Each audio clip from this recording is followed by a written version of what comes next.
Washington, AP, directly contradicting President Donald Trump, U.S. Intelligence agencies told Congress on Tuesday that North Korea is unlikely to dismantle its nuclear arsenal, that the Islamic State group remains a threat, and that the Iran nuclear deal is working.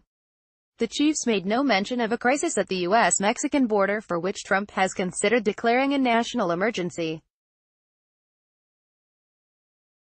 Their analysis stands in sharp contrast to Trump's almost singular focus on security gaps at the border as the biggest threat facing the United States. FBI Director Christopher Wray, CIA Director Gina Haspel, and Director of National Intelligence Dan Coats presented an update to the Senate Intelligence Committee on Tuesday on their annual assessment of global threats. They warned of an increasingly diverse range of security dangers around the globe, from North Korean nuclear weapons to Chinese cyber espionage and Russian campaigns to undermine Western democracies. Coats did note that North Korean leader Kim Jong-un has expressed support for ridding the Korean peninsula of nuclear weapons and over the past year has not test-fired a nuclear-capable missile or conducted a nuclear test. Having said that, we currently assess that North Korea will seek to retain its WMD, weapons of mass destruction, capabilities and is unlikely to completely give up its nuclear weapons and production capability because its leaders ultimately view nuclear weapons as critical to regime survival, Coats told the committee. The spy agency's skepticism about North Korea is consistent with the intelligence agency's views over many years and runs counter to Trump's assertion after his June 2018 Singapore summit with Kim that North Korea no longer poses a nuclear threat. During a question-and-answer session with senators, Coats and other intelligence officials made clear their consensus view that North Korea is not yet moving toward disarmament and in some respects may be backtracking. The capabilities and threat that existed a year ago are still there, said the director of the Defense Intelligence Agency, Lieutenant General Robert Ashley. Plans for a follow-up summit are in the works but no agenda, venue or date has been announced. In the meantime, U.S. intelligence agencies are observing activity that is inconsistent with full denuclearization, Coats said, without offering details. More broadly, the intelligence report on which Coats and the heads of other intelligence agencies based their testimony predicted that security threats to the United States and its allies this year will expand and diversify, driven in part by China and Russia. It says Moscow and Beijing are more aligned than at any other point since the mid-1950s and their global influence is rising.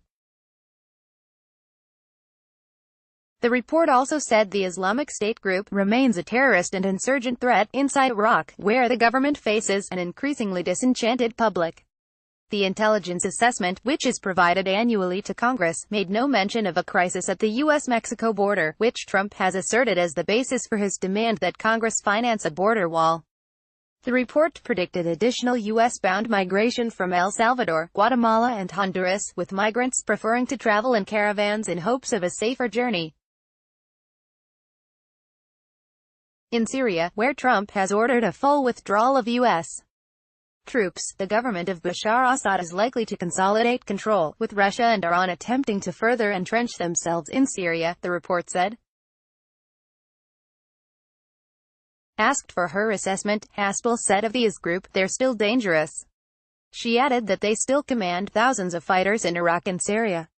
The intelligence agencies cite Iran continues to work with other parties to the nuclear deal it reached with the U.S. and other Western nations. In doing so, they said, it has at least temporarily lessened the nuclear threat. In May 2018, Trump withdrew the U.S. from that accord, which he called a terrible deal that would not stop Iran from going nuclear. The intelligence assessment of Afghanistan, more than 17 years into a conflict that began after the 9/11 attacks on the U.S., projected a continued military stalemate. Without mentioning prospects for a peace deal, which appear to have improved only in recent days, the report said, neither the Afghan government nor the Taliban will be able to gain a strategic military advantage in the Afghan war in the coming year, if the U.S. maintains its current levels of support. Trump has ordered a partial pullback of U.S. forces this year, although no firm plan is in place. Coates told the committee that Russia and perhaps other countries are likely to attempt to use social media and other means to influence the 2020 U.S. presidential election.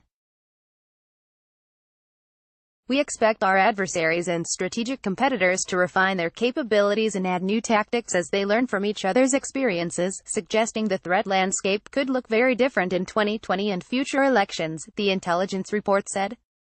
The report specifically warned about Russia, which U.S. intelligence agencies determined had interfered in the 2016 election to sway voters toward Trump.